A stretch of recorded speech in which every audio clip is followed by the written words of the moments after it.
Estáis muy serios. Bueno, agradecemos al Señor, hermanos. Agradecemos al Señor el poder estar aquí y compartir un culto para la gloria del Señor y para la bendición de su pueblo. Amén. Bueno, tengo algunos problemas para ministrar la palabra. Uno es que algún domingo que otro mi suegra me manda el cocido a casa cuando venimos del mercado tarde y me manda yo que sé lo que me manda y me lo como todo y estoy hinchado, inflamado. Y el segundo es que tengo que predicar un tema que me ha pedido el pastor y me tiene que predicar este tema. Bueno, pues vale, y me obliga a predicar, o sea, me salgo de mi itinerario, de mi forma de ministrar. Pero bueno, vamos a ir a la palabra del Señor, hermanos. Resulta que, como aquí tienen tablets todos, yo no llevo tablets por ningún lado. Pero aquí todos con la tablet, digo, ¿yo he cogido una tablet? Yo me he cogido una tablet. No van a ser esto más que yo, hombre. Sí, hombre. Sí, hombre. Y bueno, pues nada, a ver. La primera vez que la pongo. Que no sé ni por qué, ¿verdad que no sé? Yo predico más natural. Pero bueno, vamos a ir a la cosa. Vamos a ver esto. Bueno, voy a hablar, a ver si podemos unos minuticos, tiempecitos, voy a hablar del tema que me ha pedido el pastor. Y me ha pedido que os trajera la seidad de Dios. La seidad. El Julito pone la cara así por dentro. ¿Qué es eso? ¿Chino o japonés? No. La seidad de Dios, hermanos, es una de las doctrinas que están basadas en la palabra de Dios. Y la seidad de Dios, ¿qué es? ¿Qué es la seidad de Dios? La seidad de Dios es un atributo que habla de la independencia y de la autoexistencia de Dios. Lo voy a repetir. Si alguien nos pregunta, ¿qué es la seidad? La seidad es un atributo que habla de la independencia y de la autoexistencia de Dios. Su existencia no depende de nada ni de nadie. Todo lo que existe, hermanos, todo, absolutamente todo, fue causado por una fuerza externa o exterior. Todo lo que existe. Pero Dios es el único ser que existe por sí mismo. No depende de ninguna fuente externa para su autoexistencia. Él mismo es la fuente de su propia existencia, hermanos. Y voy a ir entrando porque esto es el inicio. Porque pensar en Dios, hermanos, en este Dios que adoramos, en este Dios que servimos, hay que pensar que estamos sirviendo a un Dios que ha creado los cielos y la tierra, lo que se ve, lo que no se ve. Estamos hablando de un Dios grande, poderoso. Un Dios que con su palabra creó los cielos, la tierra. Estamos adorando al Dios de la Biblia, al único Dios verdadero. Y vosotros sabéis lo que es que un grupo de gitanicos, que si tuviéramos que sacar ahora aquí las credenciales de los estudios que tenemos cada uno de nosotros, mejor lo guardábamos. Porque creo que aquí muy poquitos han terminado octavo. Muy poquitos. Somos gente sin mucha cultura, hermanos. Somos un pueblo muy despreciado y ahora, por la gracia de Dios, parece ser que hay jóvenes que están tomando relevo, que se están preocupando y que están saliendo un poquito hacia adelante. Pero somos un pueblo, hermanos, de pocas luces. No hemos estudiado mucho. Gitanicas que no saben leer ni escribir. Pero qué cosas, que te pones a adorar a Dios y Dios habla contigo. Y que tiene comunión contigo. Que no se ha ido donde los grandes, donde los poderosos, donde los reyes, donde los famosos. Que va a una sabolita y se sienta a tomar café con un gitano. Ese es Dios, hermanos. En el sentido figurado, hermanos. Ese es Dios. Y este Dios, que vamos a hablar de la seidad de Dios. Repito, ¿qué es la seidad de Dios? Es un atributo de Dios. Mirad, hermanos, Dios, la personalidad de Dios se define por sus atributos. Sus atributos son su esencia. Ahora, Dios no está compuesto de partes, es decir, Dios no es parte amor, parte justicia, parte misericordia, porque si dijéramos, Nicky, que Dios es parte justicia, diríamos que una parte de Dios no es justicia. Pero Dios es 100% justicia, pero Dios es 100% amor. Y tendemos, el pueblo de Dios, tendemos a pensar en Dios es amor. Claro, como lo dice la Biblia, Dios es amor, pero ponemos ese atributo como el atributo clímax. Dios es amor. Parece ser que ese atributo, como Dios es amor, que sobresale de todos los demás atributos. Pero no es así, hermanos. Dios es amor, pero es justicia a la misma vez. Y cada atributo, hermanos, está ligado a otro. No hay tensión en ninguno de sus atributos. No hay lucha. No hay un atributo que sobresale más que otro. No. Por eso Dios habla... Hay una doctrina que se habla de la simplicidad de Dios. Y la simplicidad de Dios es esto, precisamente, hermanos, que Dios no está compuesto de parte justicia, parte amor, parte misericordia, parte... No. Dios es 100% amor, 100% justicia, 100% bondad. Y la seriedad de Dios, que es uno de sus atributos, ¿por qué? Y lo vamos a ver en la Biblia. Porque este atributo habla de la independencia y de la autosuficiencia de Dios. Su autoexistencia, hermanos, no depende de nada ni de nadie. Todo lo que existe fue causado por una fuerza externa, pero a Dios nadie le causó. Dios es el único ser que existe por sí mismo. ¿Sabéis, hermanos, que yo escuché, y lo escuché hace tiempo, escuché diciendo que Dios tuvo que crear al hombre porque tenía que amar? Y tenía esa necesidad. Dios nunca tuvo ninguna necesidad. Haya en Él mismo la fuente de toda satisfacción. Si Dios te creó, fue por su buena voluntad y por el puro afecto de su voluntad, que lo vamos a ver. Dios no te necesita ni a ti ni a mí. Dios es Dios sin ti y contigo. Tú no le das nada a Dios. Él lo tiene todo. Entonces, ¿para qué nos necesita? No nos necesita, pero se ha agradado en salvarte, se ha agradado en llamarte, se ha agradado en salir a buscarte. ¿Y por qué? ¿Y por qué te has agradado en buscarme? ¿Qué puedo darte que no tengas? Oro, plata. Dice, mío es el oro, mío es la plata.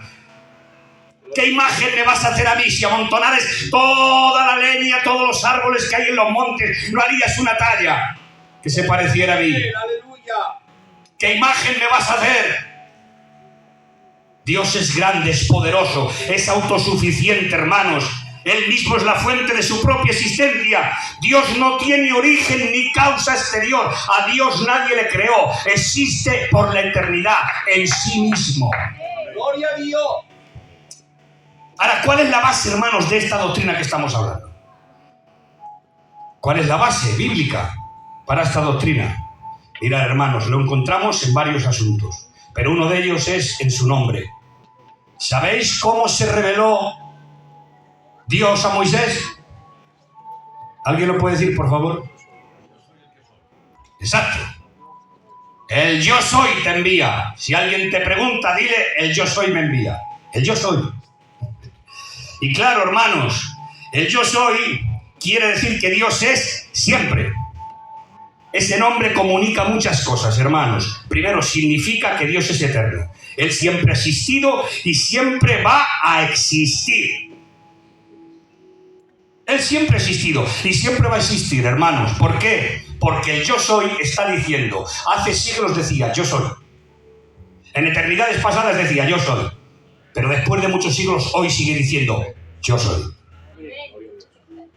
Hoy sigue diciendo, yo soy. Él no cambia. Él es inmutable. Precisamente por eso. Porque Él es autosuficiente. Porque Él es independiente de cualquier causa externa. Por lo tanto, hermanos, primer significado del yo soy es que significa que Él es eterno, que Él siempre ha existido y siempre va a existir. Segundo punto, el yo soy implica autoexistencia. Yo soy no tiene origen. Dios nunca llegó a ser. Él siempre ha sido. En cambio nosotros, hermanos, tendríamos que decir, yo fui, o yo llegué a ser, o yo llegué a la existencia, pero Dios nunca hablará así. Dios tiene que decir, yo soy. Y sigue pasando el tiempo y dice, yo soy.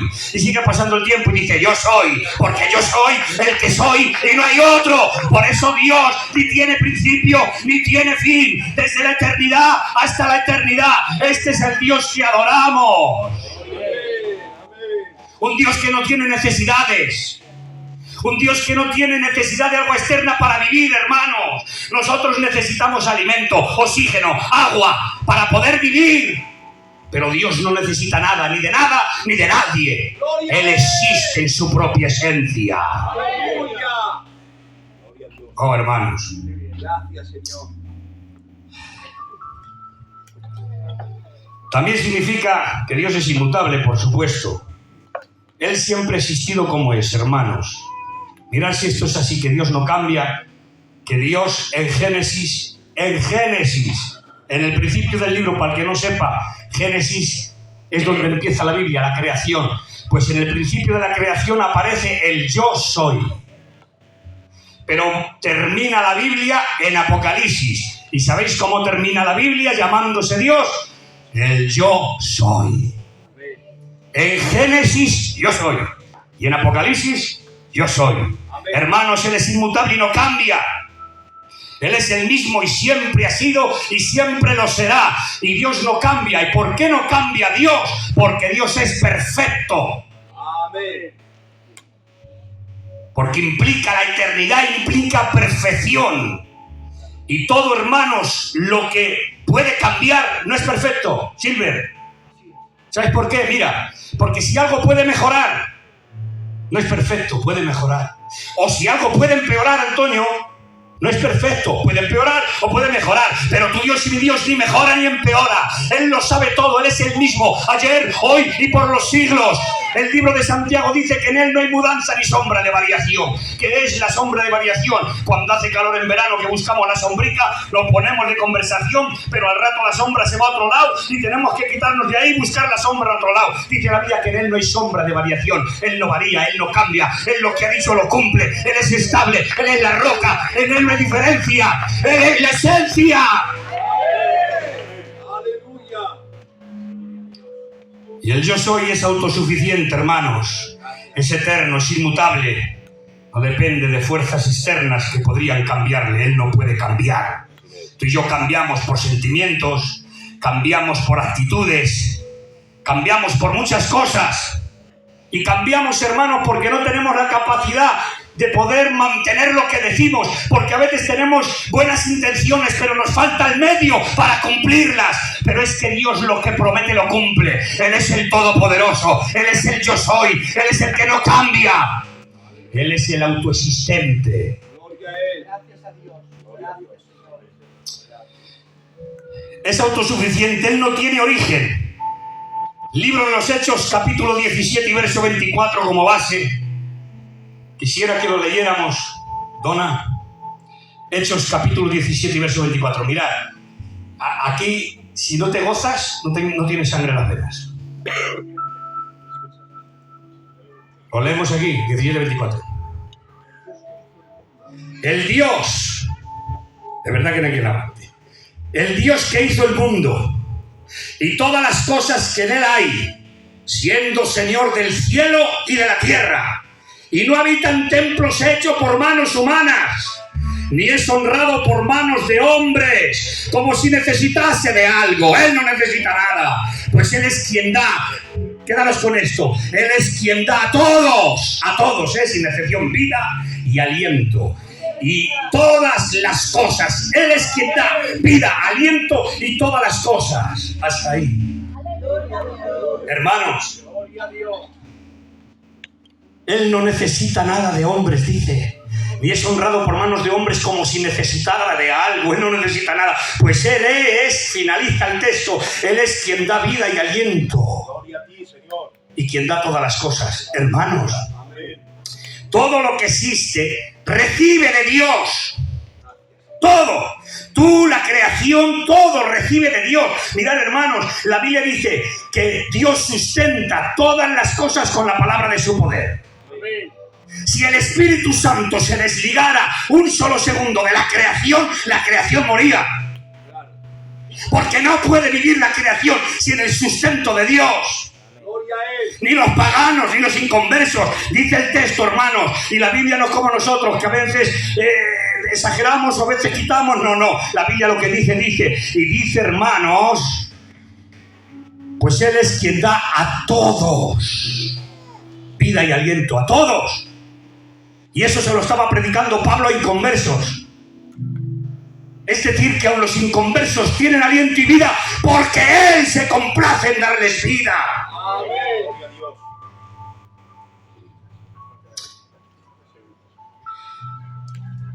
Todo lo que existe recibe de Dios, pero Dios es el único ser, atención a esto, hermanos. Dios es el único ser que da y que nunca recibe, Gloria a Dios. porque no necesita nada. Aleluya. Apláudele a Dios, hombre.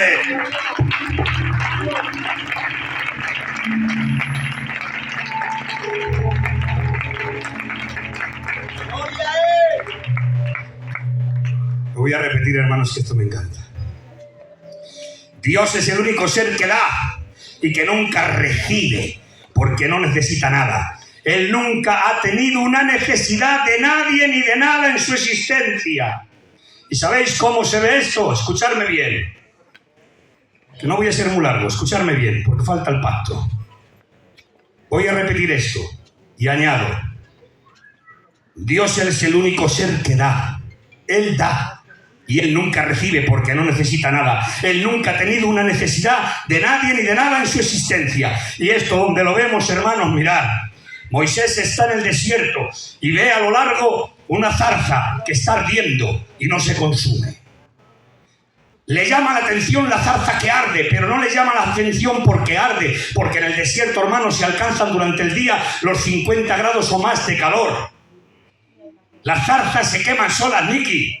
Las zarzas arden muy fácilmente porque es un calor tan abrasador en un desierto sin una sombra. Y zarzas, el sol las quema y es muy fácil ver zarzas ardiendo en el desierto. Lo que le llama la atención a Moisés no es la zarza que arde, sino el que está ardiendo pero no se consume. Amén. Lo que le llama la atención es eso, no se consume. ¿Qué pasa? Una zarza ardiendo, pero media hora mirándola y no se consume. 1 hora mirándola y no se consume. 2 horas mirándola y no se consume. 3 horas mirándola y no... Un cacho zarza y no se consume. Y dice, voy a subir a ver qué es esta visión, qué es esto. Y sube al monte, hermanos. Ahora pregunto, que ve una zarza ardiendo en fuego. Y Dios le habla desde la zarza. Pero escuchar bien.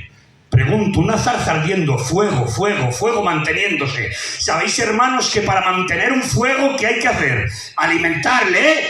Si alguien quiere tener un fuego, tienes que estar echándole carbón o madera o leña o cartón, pero tienes que alimentarle con algo porque si no el fuego deja de existir y se apaga. Pero ahí nadie alimentaba el fuego existía, el fuego seguía y nadie lo alimentaba. Ahí está hablando, hermanos, de la autoexistencia de Dios, de la independencia de Dios, de que Dios no necesita nada de nadie, nada externo para poder subsistir. Amén. Gloria a Dios. Esa es la seidad, hermanos. Pero mirad, Juan 5:26 dice, el Padre tiene vida en sí mismo y esa misma vida le ha dado al Hijo que tenga por sí mismo. Tanto el Padre como el Hijo tienen vida en sí mismo. Nadie tiene vida en sí mismo. Tú tienes que recibir la vida como yo. Sabéis, hermanos, cuando yo nací, cuando tú naciste, recibiste vida, pero recibimos vida de nuestros padres. Y nuestros padres de los suyos, y los suyos de otros. Y siempre tenemos que estar recibiendo la vida unos de otros. Pero es que Dios tiene vida en sí mismo, sin recibirla, sino que da. Él da, pero no recibe, porque no lo necesita. Dios es el origen de todo lo que existe. Puede existir sin ayuda de nada ni de nadie. Nosotros necesitamos oxígeno, agua, alimentos. Pero Cristo sustenta todas las cosas con la palabra de su poder, hermanos. Y voy un poquito rápido porque quiero llevaros a un lugar.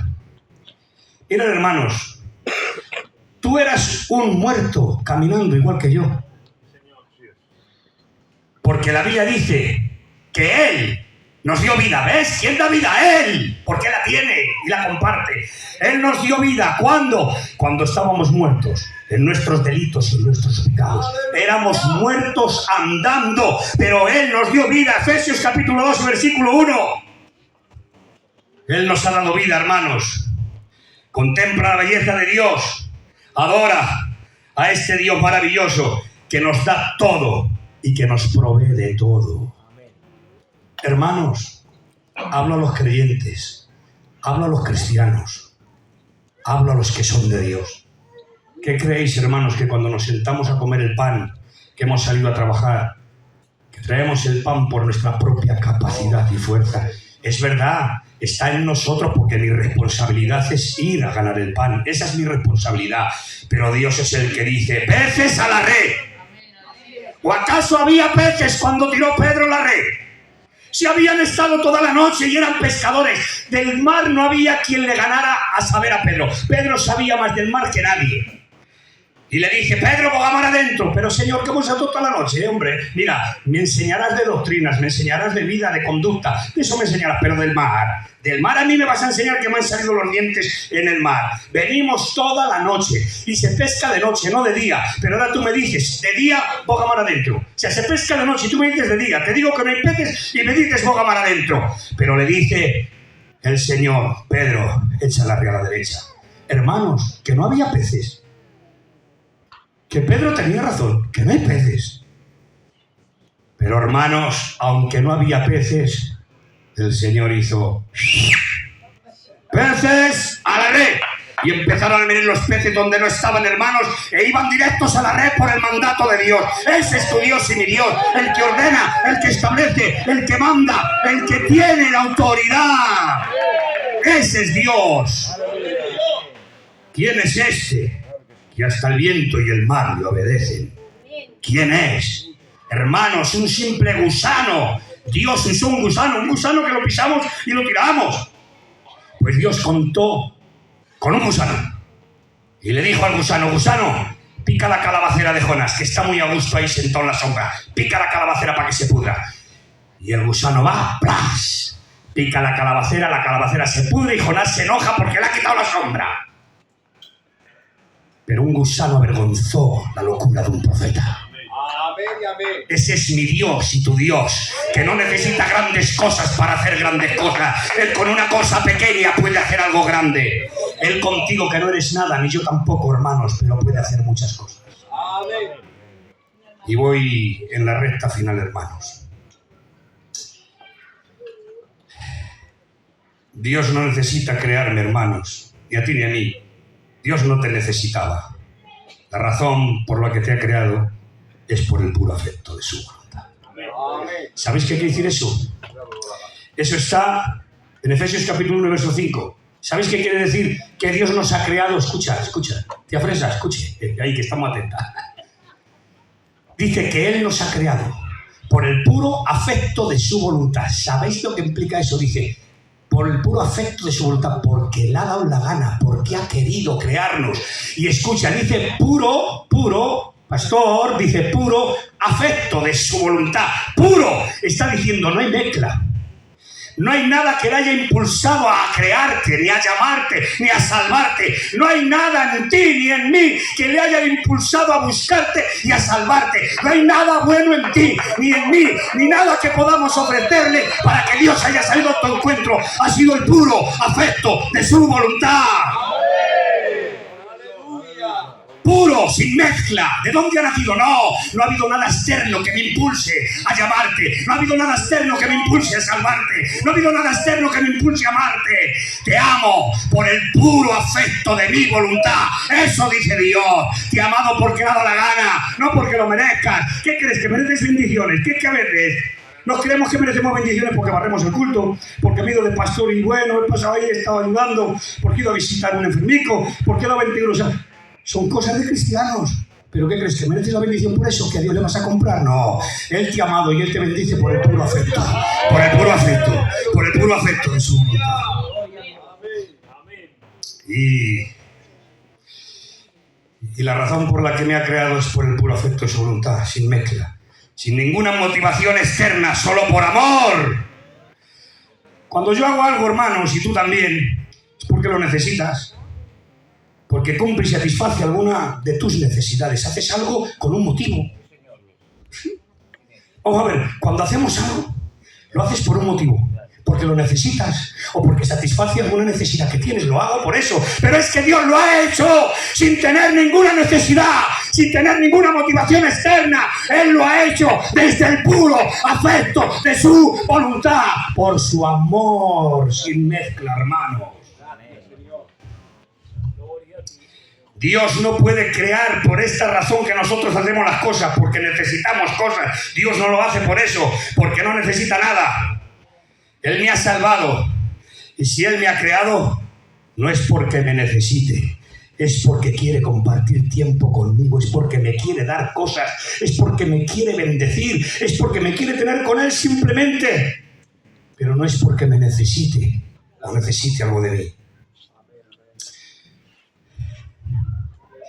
Y voy a ir finalizando, hermanos.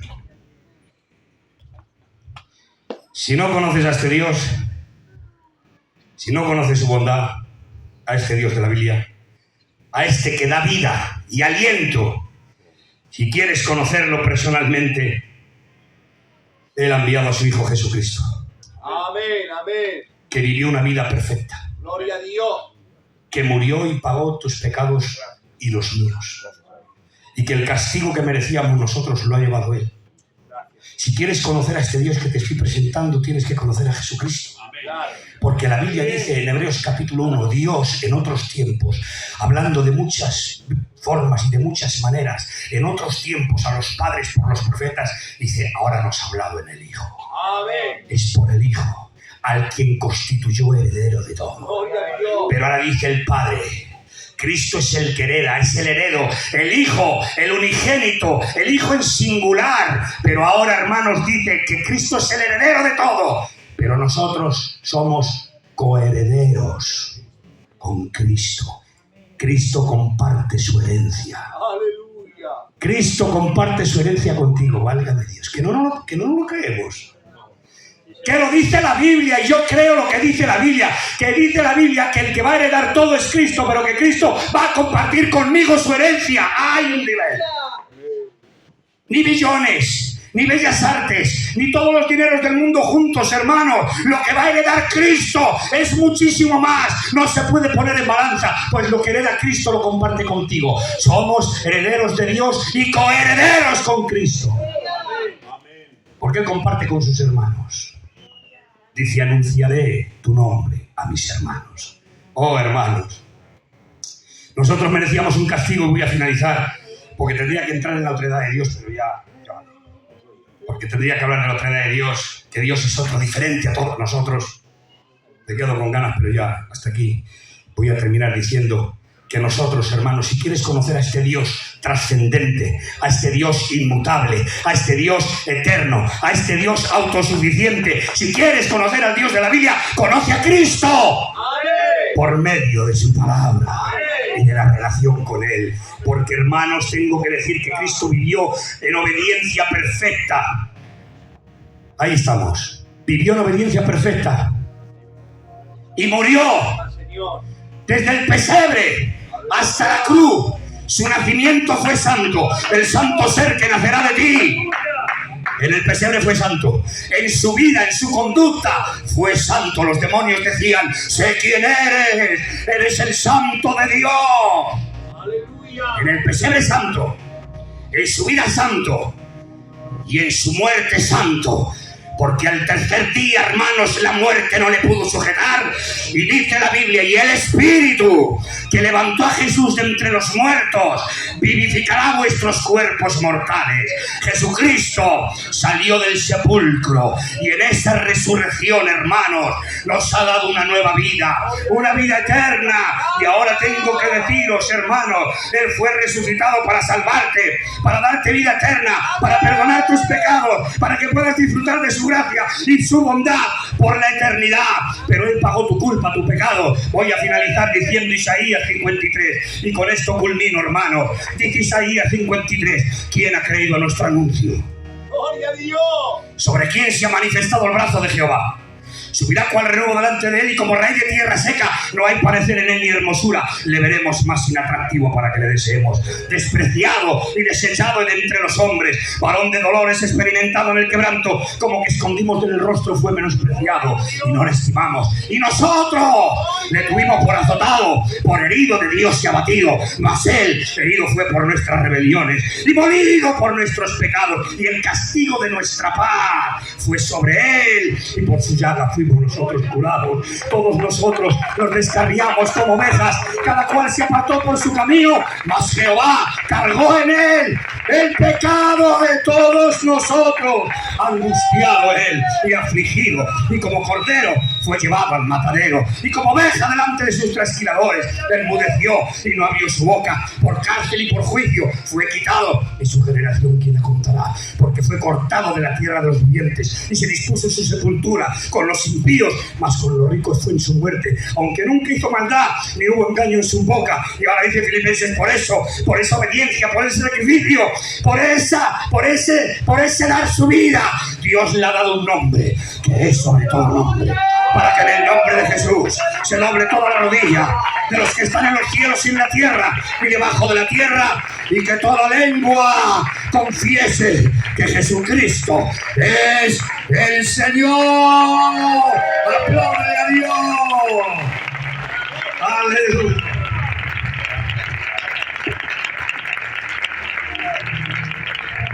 ¡Amén! He abierto la tarde para nada, pero bueno, 4 días. Porque no he tomado nada de la tarde. Hermanos, merece la pena conocer a este Dios con el atributo de la eseidad, de su eternidad, de su inmutabilidad, de su grandeza, de sus proezas. Oh hermanos, si habláramos de las proezas de Dios, merece la pena. Y merece la pena, hermanos, dice la Biblia, sufrir. Porque si sufrimos con Él, también reinaremos con Él. Que Dios os bendiga. Un aplauso al Señor y al pastor con nosotros.